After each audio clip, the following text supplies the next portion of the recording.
This video contains spoilers for The Mandalorian Season 2, Episode 4, and possibly earlier episodes as well. The latest episode of The Mandalorian seems like it could be starting to set up the sequel trilogy. There seems to be some sort of cloning experiment that is creating Snoke-like beings.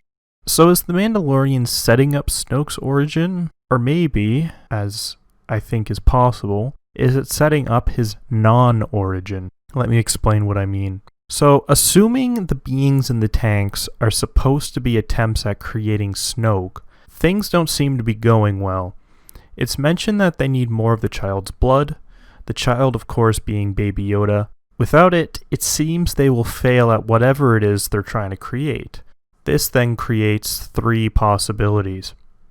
One, they're trying, but will fail, to create Snoke. They will ultimately succeed in creating Snoke, either by capturing the child or some other means. Or three, the experiment is totally unrelated to Snoke and the sequel trilogy. At the moment, it is unclear which of these is most likely, but there are good arguments for each. If they do in fact need the child to be successful in their experiments, it's possible we've just witnessed the first hint that this is an alternate reality, or an alternate timeline. One where the sequel trilogy didn't happen, or at least played out differently.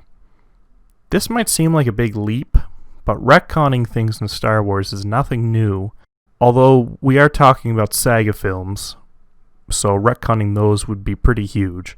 But it might be in the best interest of Star Wars going forward to retcon them. The sequel trilogies are not very popular, and merchandise sales are low. It could be that the creators of The Mandalorian want to create a sequel more like what George Lucas intended. So how would that play out in universe? We know the Empire needs the child, but the Mandalorian is protecting him. It could be that in the sequel trilogy timeline, the Mandalorian wasn't there to protect the child, either by choice or by failing to. When he decides to go back for the child after delivering him to the Empire, could be the point where the timelines diverge. In the Mandalorian timeline, he rescues the child, but in the sequel trilogy timeline, either he decides not to, or his rescue attempt fails.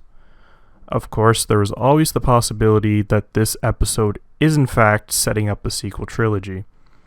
Retconning any or all of the trilogy would be a huge step that Disney might not be willing to take, and they could be trying to use The Mandalorian to salvage it.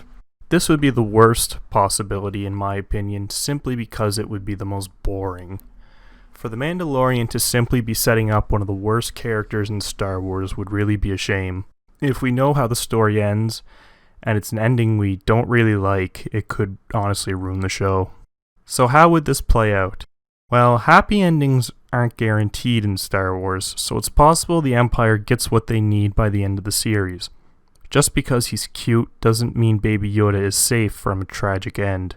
It's also entirely possible the Empire finds another source of Force-sensitive blood. The third, and what I personally think is the most likely possibility, is that the experiments we see in this episode are unrelated to Snoke or the sequel trilogy. I'm sure the creators of the show realize that relating it to the sequel trilogy, especially this early on, could be a bad idea. And if Disney decided to do away with the sequel trilogy, it would probably be by just ignoring it, not actively retconning it. My guess is that the cloning experiment is simply related to the Dark Troopers revealed at the end of the episode. It's definitely the safest option for the show, and the one that would probably upset the least number of fans. So is The Mandalorian creating a new timeline? At the moment it does seem like a possibility, but I wouldn't put money on it just yet. If you would like to see more content like this in the future, be sure to like and subscribe. Thanks for watching.